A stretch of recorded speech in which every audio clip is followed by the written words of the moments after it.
I'll have to do that again and splice it. Never mind. Sorry about that. Thanks, Lauren. So hopefully, has that notified you now that we are recording? Yeah.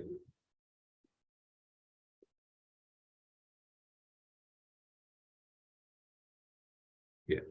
So the first speaker we'll be hearing from is Dr. Desy Pirmasari. I hope I'm saying your name correctly, Desy. So Desy is a feminist ethnographer interested in gender and religion, gender and climate change, social justice, feminist post-colonial and decolonial studies. She leads the Indonesian work stream of the Generate project. I'm not sure if you'll tell us a bit more about Generate, Desy. And her main research interests are in gender and religion, gender and climate change, social justice, feminist post-colonial and decolonial studies. So with that, I'll hand over to you, if that's okay, Desy, now that we have finally started the recording. So I'll stop my share. Sure, thank you, Nick. It's Pirmasari, actually. That's all right. All right, I'll just share my screen. Sorry. Right, I hope everyone can see this. Yeah, that looks good to me. Sure, right. Right. So I would like to talk about participatory action research, things that we do in Generate, basically. I'll just go straight away. Okay. At Priestley, obviously, we talk about climate change. When we talk about climate change, we often talk about resilience communities, inclusivity, vulnerable and marginalized community. But then the question is whether we are inclusive and whether we are actually exclusive. And but we will see. I mean, it is a process of during the field work anyway. So let me introduce you a bit about Generate. Generate is actually a research project. It is from UKRA Future Leaders Fellowship of Dr. Katie McWhite, who couldn't come today. So we do research about the impact of climate change by gender, sexuality, and age on differential impact of climate change by gender and age. We focus on urban communities in 2 countries, which is Indonesia and Uganda. In Indonesia, we do research in Yogyakarta, Banjarmasin, and Lombok. Lombok, which is like a very small island in Indonesia. And if we talk about climate change, obviously we talk about islands that threaten to be sinks, obviously because of the land erosion and so on.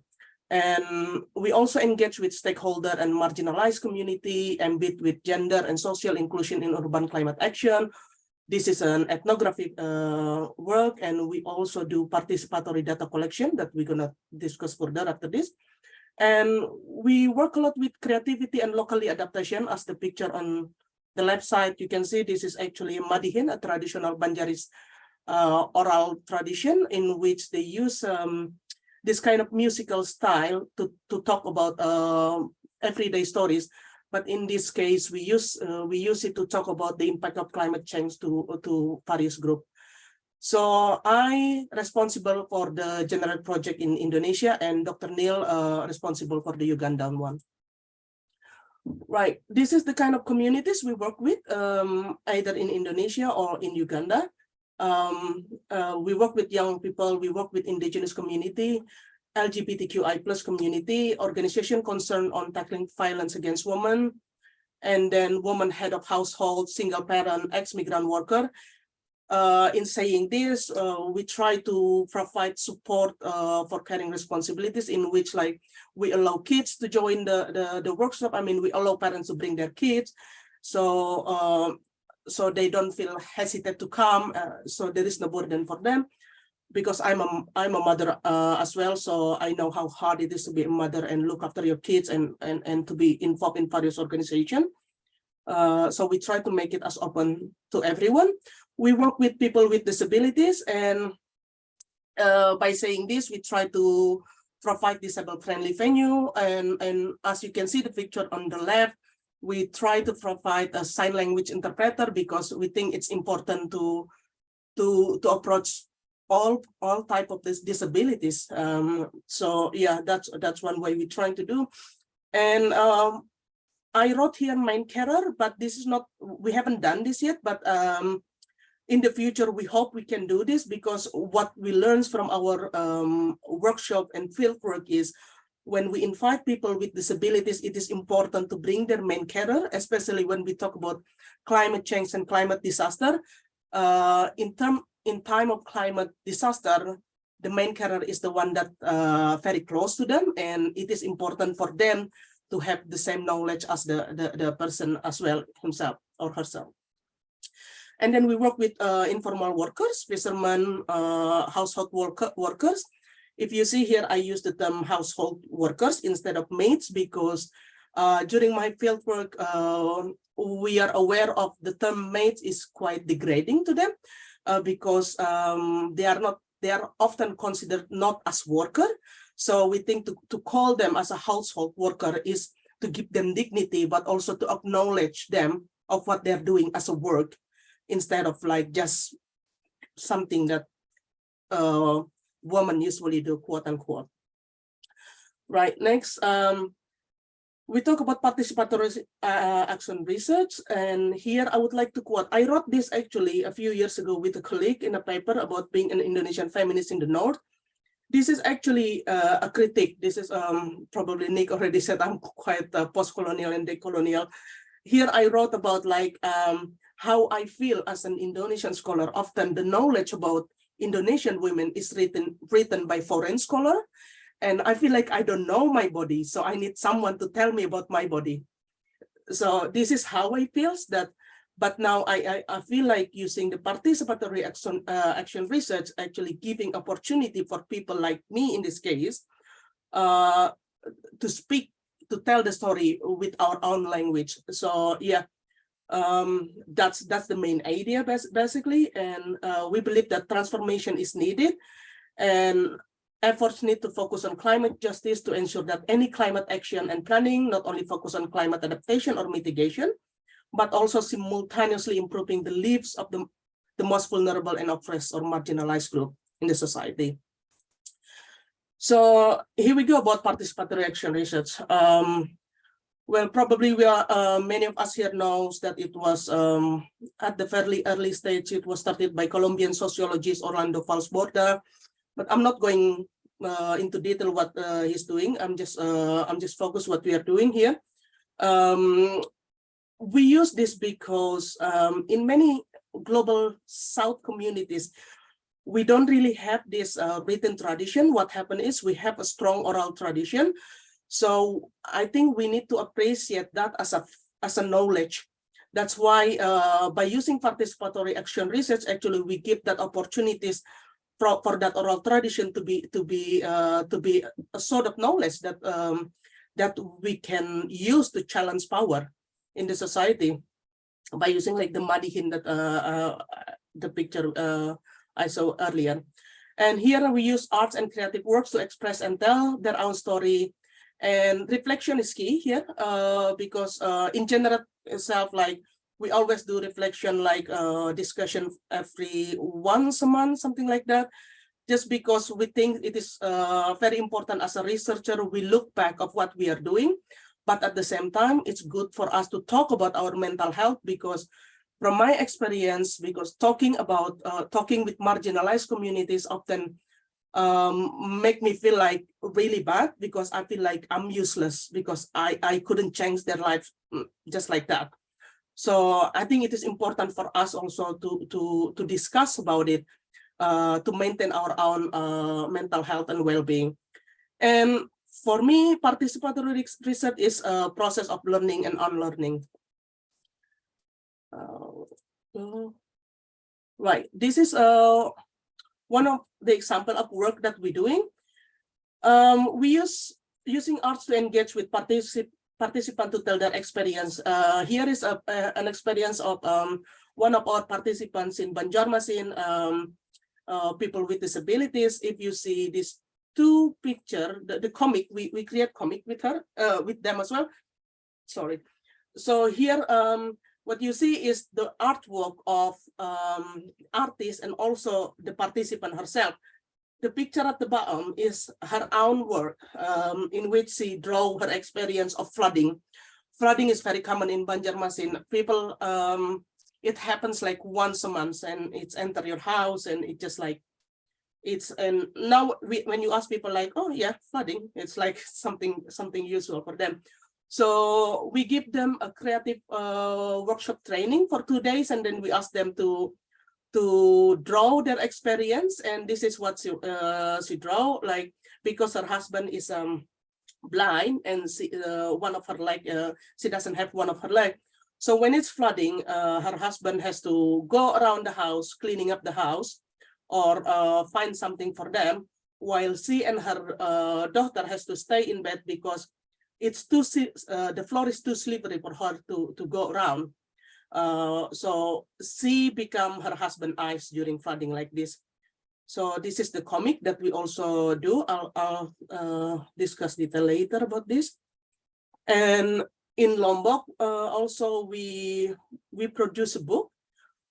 We call this Being Queer in an Island of 1,000 Mosques. I'm not gonna talk into detail about this just because we're gonna have a webinar about this in School of Geography by end of this month on the 31st of March, which is Transvisibility Day, in which we're going to invite some of the author, including the editor, which is a local artist there. But basically, this is in this book they wrote about their experience as an LGBTQI plus person, and how they socialize in the society. Yeah, their experience basically.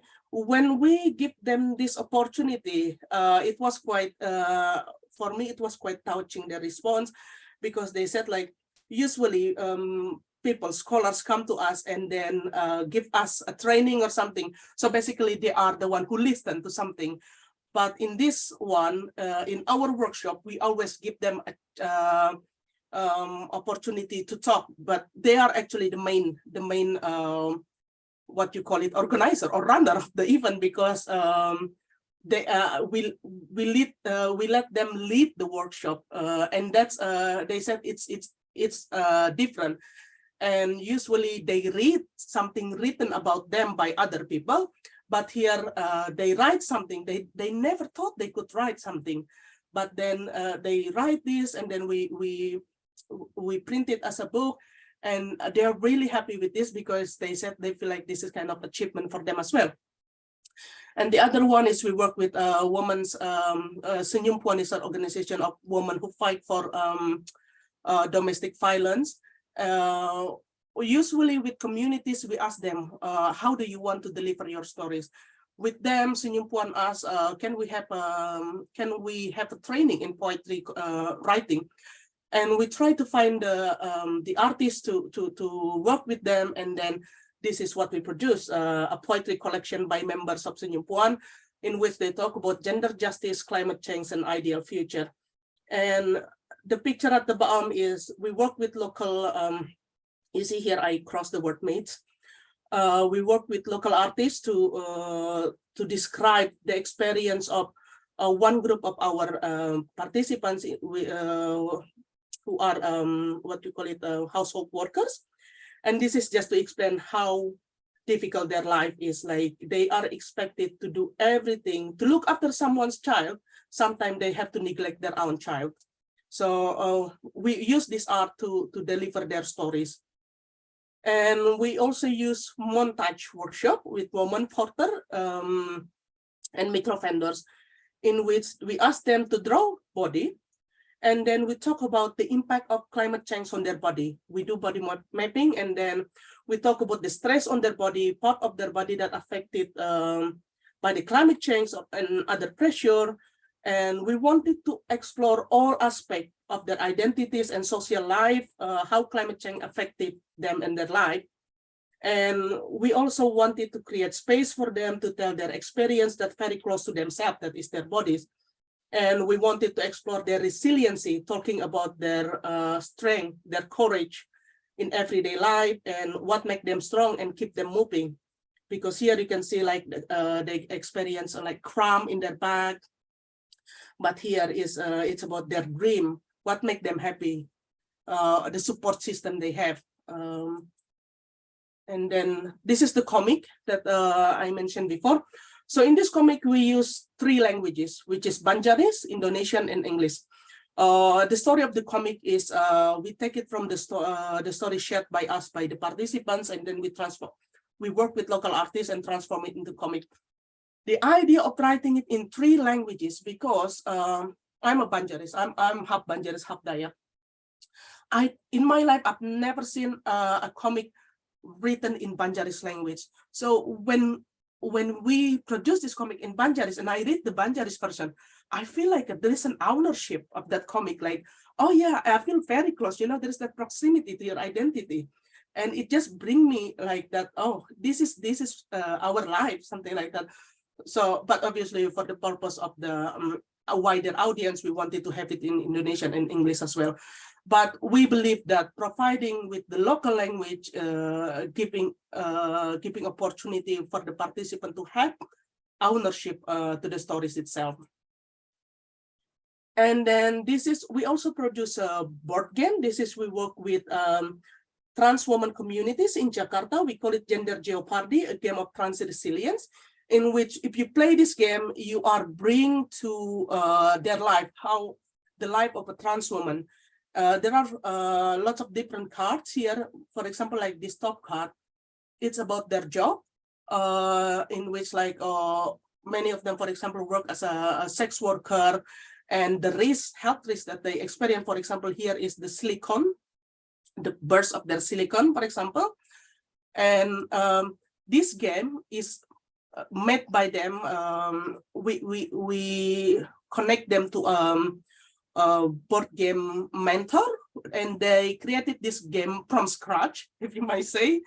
So they really think about it, what happened to the community, what kind of job they have, and the environmental risks of their where they live. Obviously, many of them lives in a slum area, and what kind of support that could help them, and what kind of risks they have, and so on. So by playing this game, participant, everyone can go into their life, like to experience their life. And then we also we create trans climate superheroes with them. We let them to decide what they need. Instead of telling them this is what you need, we let them to think about it.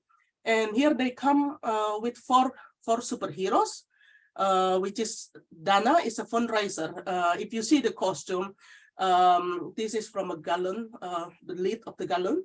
And if you see the bra is actually a critics towards war, because if you see the shape of it, it looks like a mask. And also Dana is a fundraiser because obviously within their communities, it is important to have a fundraiser, in which when they have money, they usually put it into an emergency fund to help each other in time of crisis. And there is ASI is caring. Obviously with the communities, there are they live in a slum area. There are lots of health risks there, including also HIV. So many of them, you would be surprised how they help each other, because like one of them I know, like working during the day, working as a street singer, going all over the city under the sun, and then at night she works as a sex worker, but still she tried to help her friend as much as she can, because there is one friend who is ill, and then she take her to hospital, and they use the emergency fund that they always put together to bring this person to hospital. Desy, I'm loath to interrupt because this is fascinating, but I'm just a little bit wary of time. Oh, sorry. It's 1:30. No, we should have booked you for the whole session because it is. It's all right. Okay, I'll go next one. All right. Yeah. When we talk about that, then we need to talk about how we deliver the message, because we need to teach them how, not to teach them, but also to teach ourselves how to speaking up to power.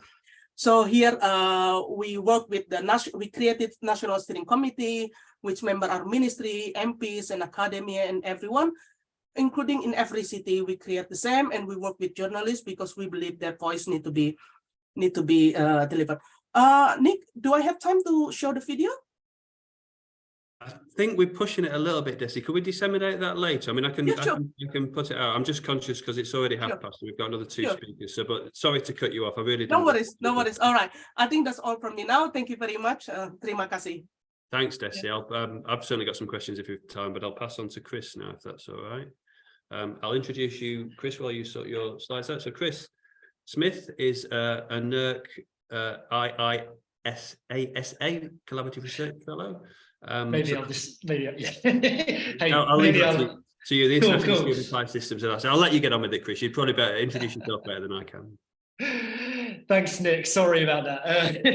Yeah, so I mean, we tend to use EASA as a acronym. It's what I like to call a sort of problem-solving institute, sort of a global research institute based in Austria. Actually came out of the Cold War or during the Cold War as a collaborative scientific institute between the East and West, and obviously that kind of scientific advocacy is needed probably now more than ever. So yeah, I'm quickly going to talk about some of the tools that I use in my own research as a climate scientist, with a focus on open science and why it's important.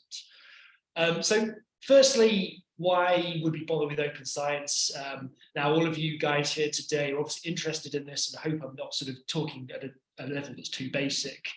But so publishers, funders, institutional partners almost always require sort of open scientific research methods these days. A lot of funding mandates will have it as a condition, as a research grant, that you publish your data and your code openly. From a sort of user perspective, tools and methods and software and data is probably more useful than just research presented in paper form. So this plot here on the left is from one of my papers, looking at the contributions to present day climate change from different emission species. And that plot is sort of nicely presented and everything, but actually, if I wanted to go away and sort of play with that data a little bit more and draw my own conclusions from what's underlying, then I would have to just basically try and read off these particular numbers from this bar plot. And it's a lot more useful to actually have the underlying numbers that make up a plot like this, and the data and the code that I use to actually process that data into the final plot. And from a sort of purely selfish and personal point of view, if you present your code and your data, you're probably more likely to get cited and offered collaboration opportunities. People really do appreciate it when you sort of lay your data out and make it easy to use. So one thing to consider when you are publishing code and data is what license to publish it under. So this is a website that I frequently consult, which is called chooselicense.com. And it has a number of licensing options if you're creating an open source project that allows you to choose based on things like, do you want to allow people to be able to commercialize your data or not? How do you want to share your research? Do you want any sort of restrictions or attribution about that? And for each of the licenses available, I've got a little example here about Creative Commons Attribution 4.0.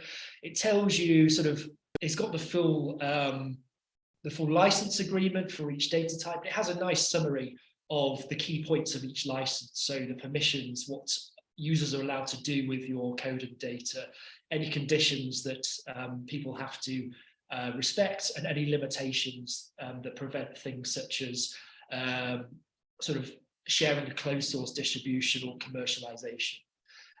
So this website is a very, very useful resource. I use it quite a lot. There's sort of different considerations to take into account whether you're licensing data or code.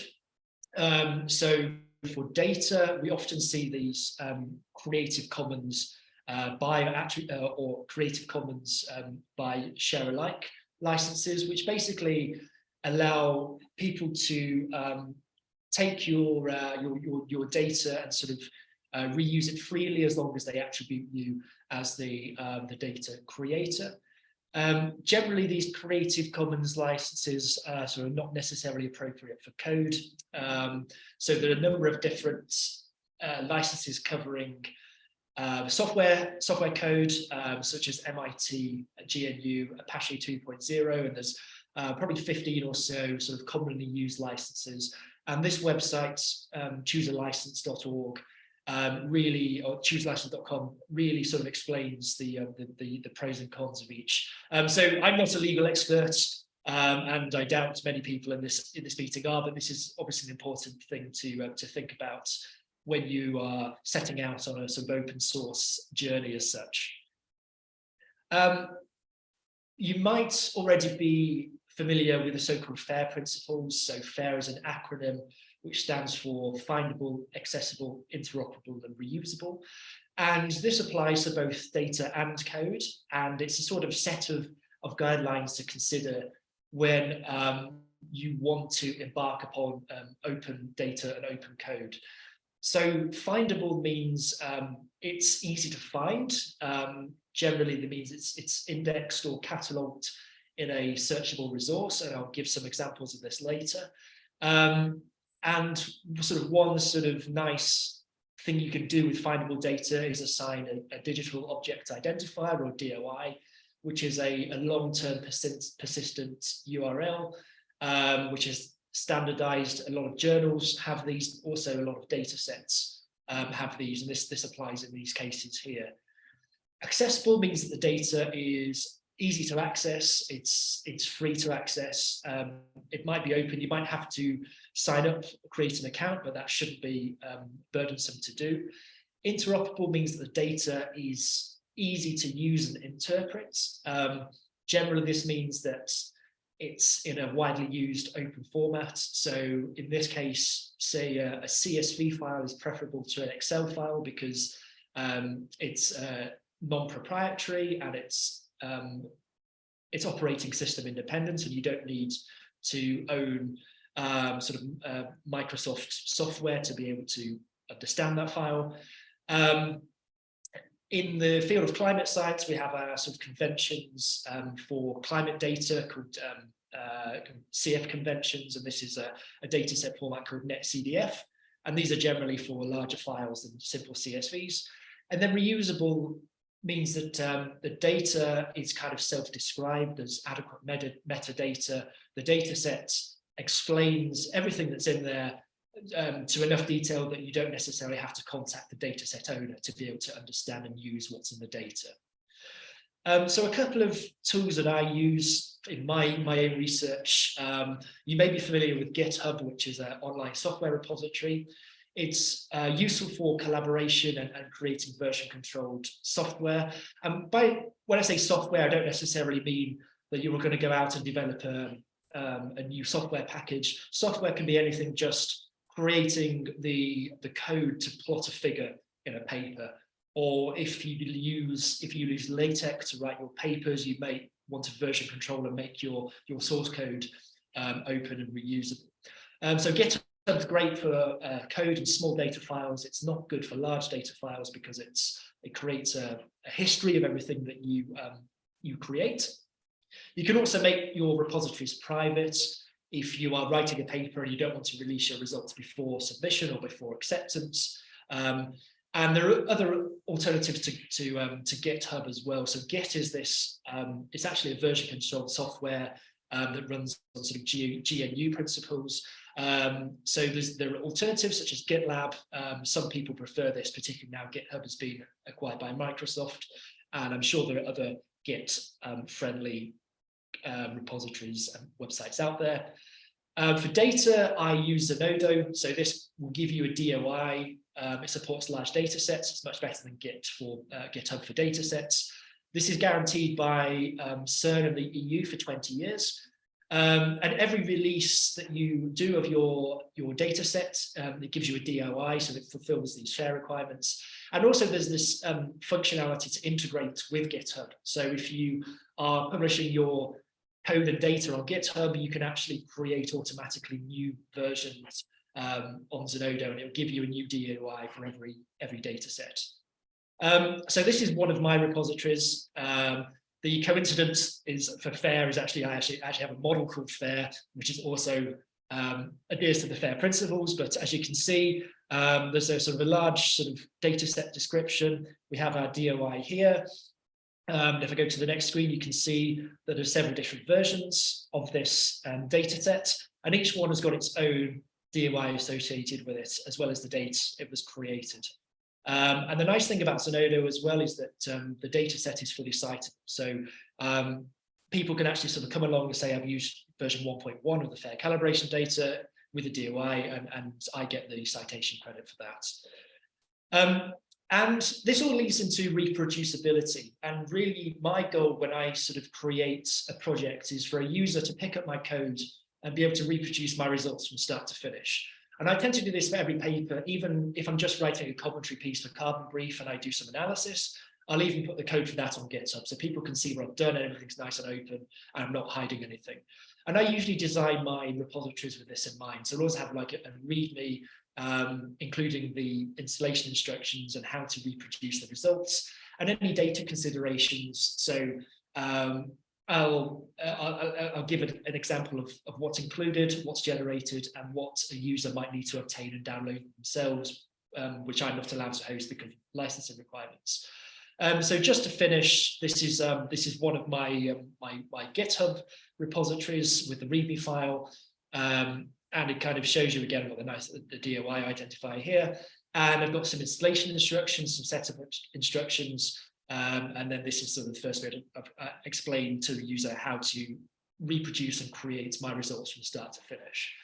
So that was just a whistle-stop tour of some of the tools I use in my research. So if you do have any questions, I'd be happy to have them after this this short session, or you can contact me with any of the links here. So thank you.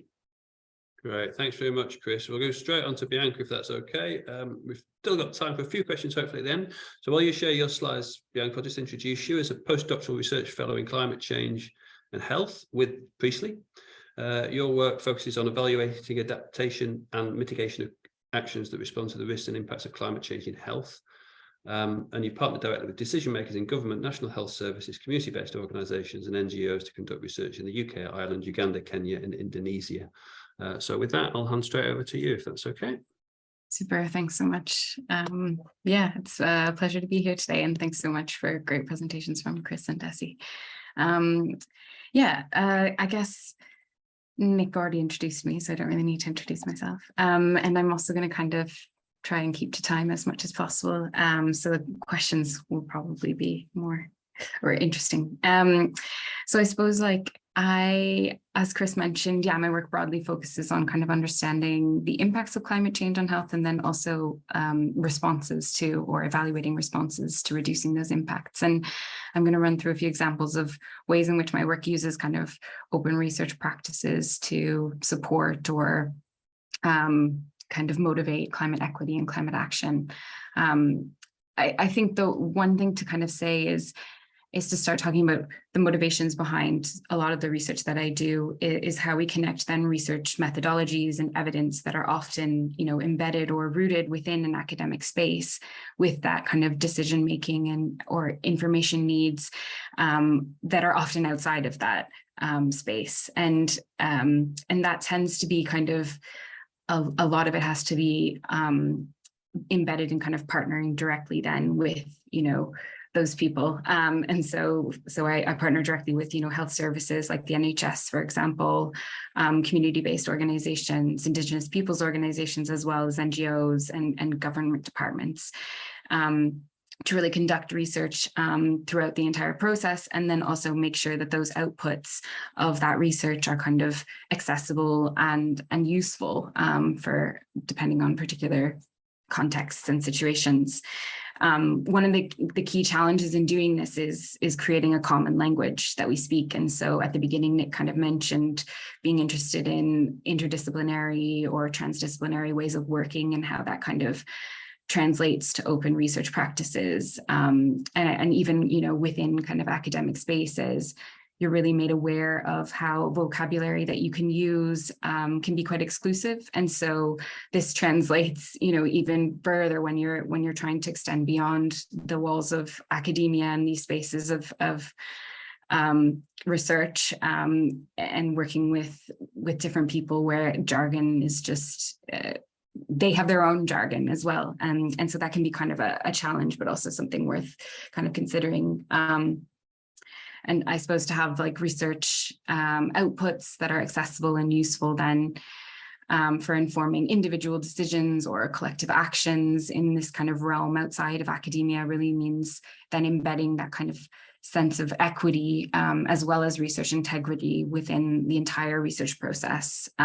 So whether that's from like designing or implementing your work, and similar to some of the things Desy was talking about with participatory action research, where you're really getting people involved in the kind of entire research process, to then how you kind of share and disseminate and communicate your findings or your data so that people can use it, much to what Chris was saying. And this is, you know, when we talk about research and open research practices, is kind of an iterative and ongoing relationship then with non-academic partners or academic partners, whoever you're sharing and working or collaborating with throughout that entire process.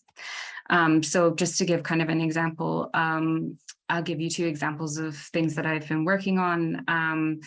And this is a project that happened with other academics at the University of Leeds in collaboration with the Met Office and the Centre for Environmental Modelling and Computation here at the university. And we, you know, developed an online communication and decision support tool that's findable and accessible using Shiny apps. And yeah, we had to kind of deal with some of that licensing, you know, understanding those things that as a researcher, you don't really think about until all of a sudden you're trying to put things out into the world. So the tool is called the Co-Benefits Portal, and it's based on, you know, a systematic assessment of available scientific literature and evidence, looking at co-benefits and trade-offs of different adaptation and mitigation options. And it really, the aim of the tool then is to communicate kind of those wider benefits or trade-offs associated with different actions across a range of different kind of contexts. And it also allows users then to kind of navigate, or they can explore further the underlying confidence in that evidence that's been used to kind of code the data set in such a way and give results. And it enables them to see then how the outcomes of a particular intervention might also change depending on a context in which it's being implemented or how it's being implemented. And furthermore, to see if there are any like further equity implications associated with a particular decision or action. So the tool isn't intended to be kind of, you know, a standalone for deciding, say, a national adaptation plan, but it does, you know, provide a guidance in terms of how to filter or select or kind of navigate a body of evidence that then can be kind of used, you know, if somebody's interested in a particular area, to further investigate that area. I think in terms of kind of thinking of what Chris was saying about the FAIR principles, so in terms of like interoperability and like use of the tool, you know, we have undertaken some initial user testing with policy analysts and researchers outside of the project, as well as people in media and communication, to kind of gauge and understand how the tool develops as it goes on. So really trying again to feed that into the entire research process.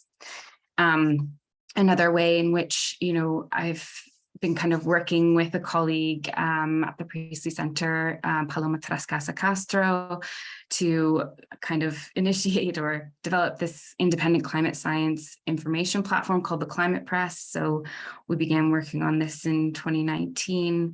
And the project itself is really born out of a motivation, again, to improve the ways in which we as researchers communicate our work and make climate science and information about climate change more accessible and inclusive to a wider audience. And so, you know, we really were kind of inspired from the youth climate strikes, in which young people were really articulating in a wonderful way, kind of not just the desire for change, but also the desire for information and knowledge to participate in that change themselves. And so, yeah, the Climate Press then produces and shares what we try to do is share jargon-free, kind of evidence-based podcasts and blogs. We also have spotlights that showcase climate experts, artists, and activists, as well as community-led initiatives that are kind of doing, really inspiring, groundbreaking work.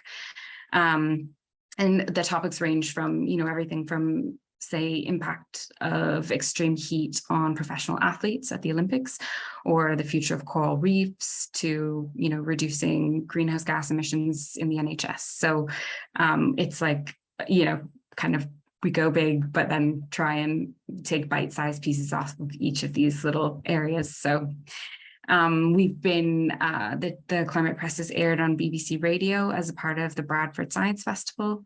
And we've also been actively engaging then across the University of Leeds with their research nights and Be Curious. And we've been linked in individually as well, with the Priestley Centre's Ask a Climate Researcher at some of the strikes. So yeah, I think to kind of take away from this process and some of my own experiences, it's really that I've been learning, generally it has been about, how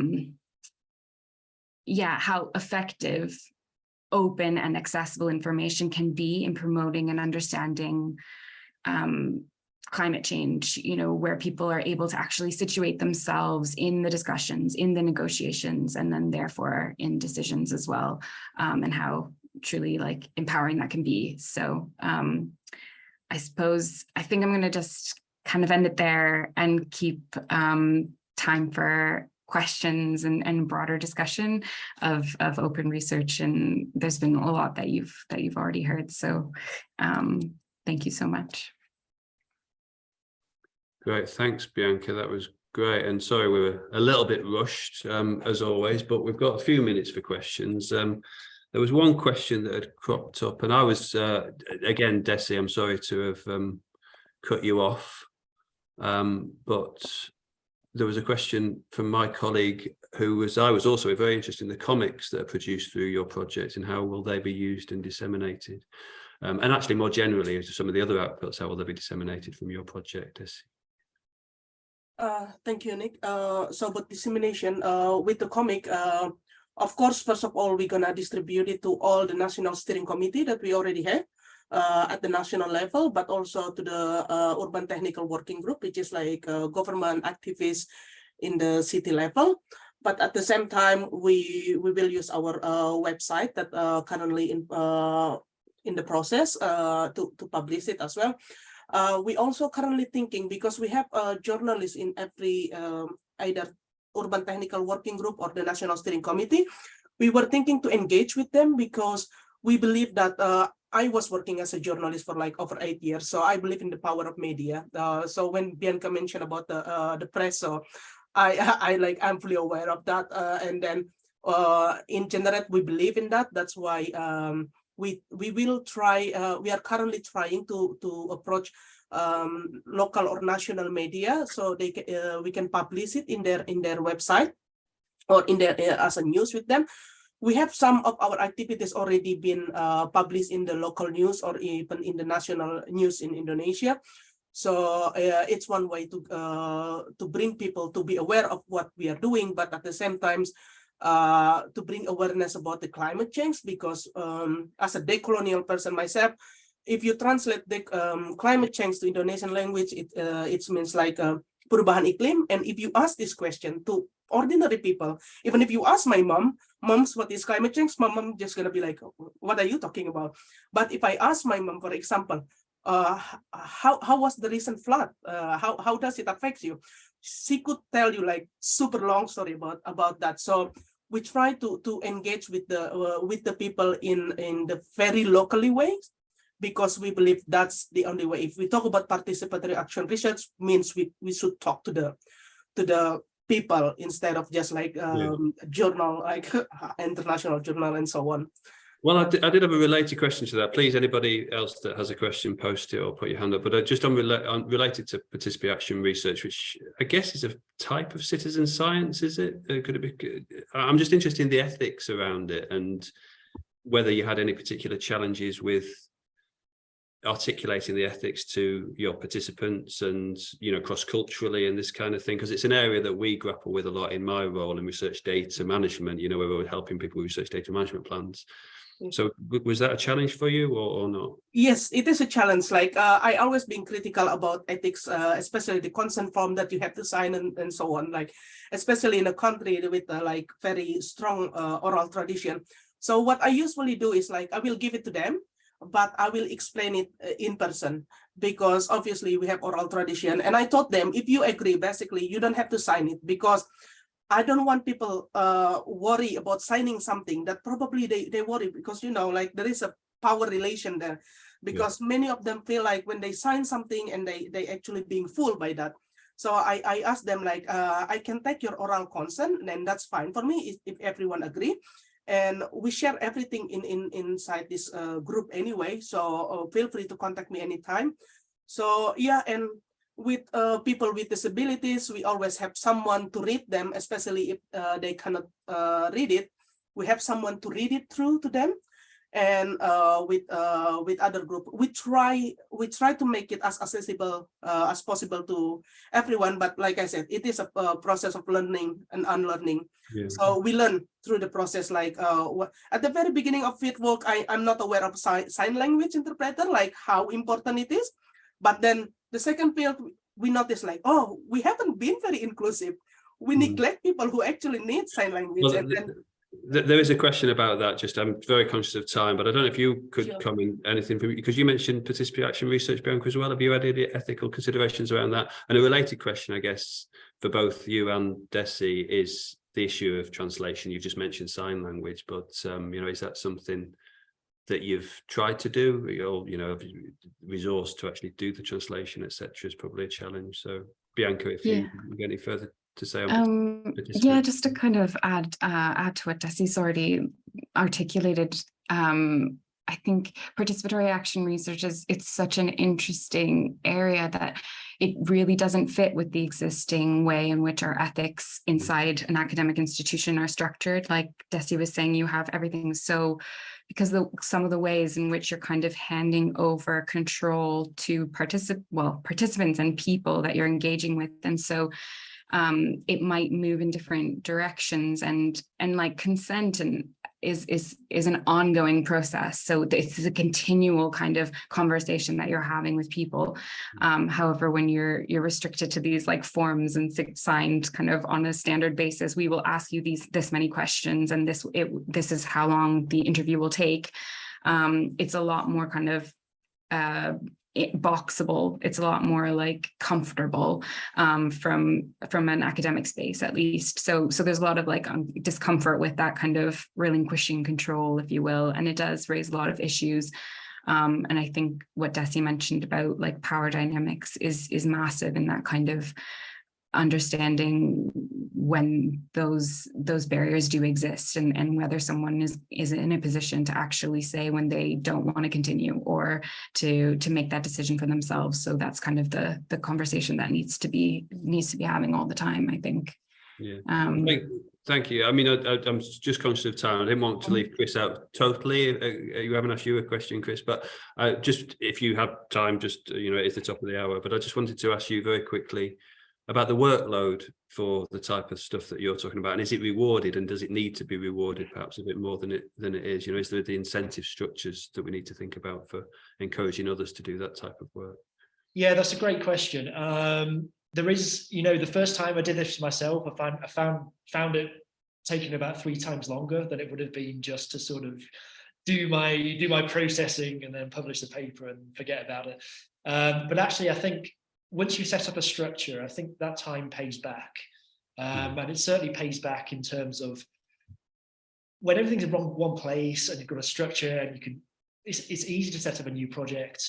And also I find it's really rewarding when other people come to you and say, I found what you did here really, really useful. And that's, like I say, that's how you sort of like build collaborations and networks. If somebody wants to do something that's really close to what you've already done, you're at least going to get a citation, but you might end up working with them, and then, you know, you get more papers and more collaboration, your network grows, and it's just really good. So yeah, steep learning curve, lot of initial investment, but it does pay off more. Do you think we need more formal reward and recognition for this type of work, though, or is that not something you see as necessary? I mean, there's just a question from another colleague, Alistair, saying, how do you get permission to spend time doing this? You know, is that an issue, do you think? Yeah, I think it is.